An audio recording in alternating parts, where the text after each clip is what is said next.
Hi guys! Good morning! So for today's video is magpapack tayo or mag-wrap tayo ng gift for Sandra and the rest of the people I know na gusto kong bigyan. So actually marami na ako na na-wrap na mga gift pero ngayon ito lang yung na-video ko. So ayan, so mag-rush wrap tayo para bukas na regalo. So, bukas pa kami magbubukas ng regalo. So, anyway, just watch out. Bye!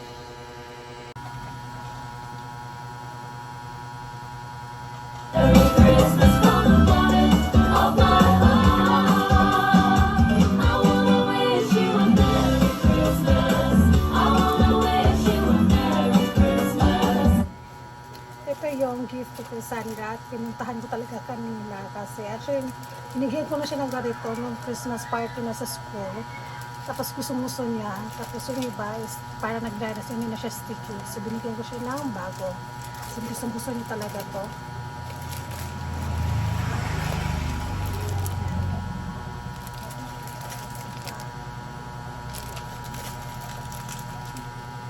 Para siyang paper doll, pero sticker version. Ayan siya.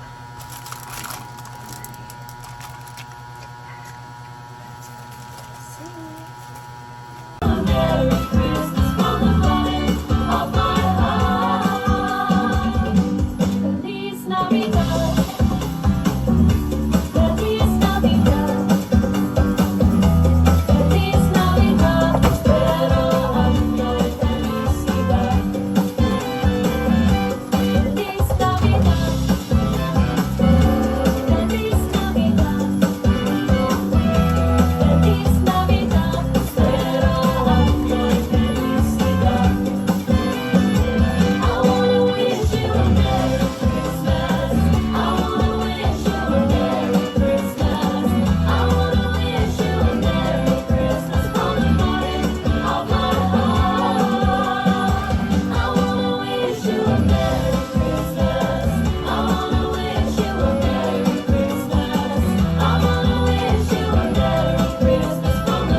Susunod natin na i-wrap na gift dun sa inaanak ko. So ito yung, kasi parang ano yata siya, 3 or 4 years old.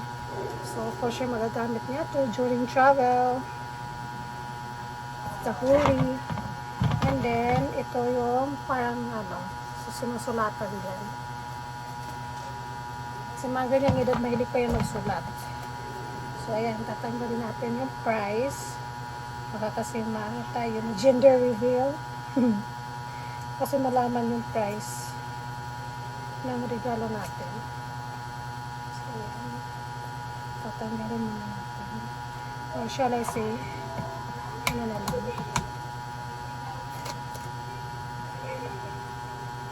Tanggalin natin.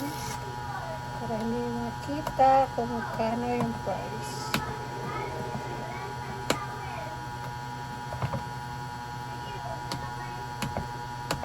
Kaya pa matanggal.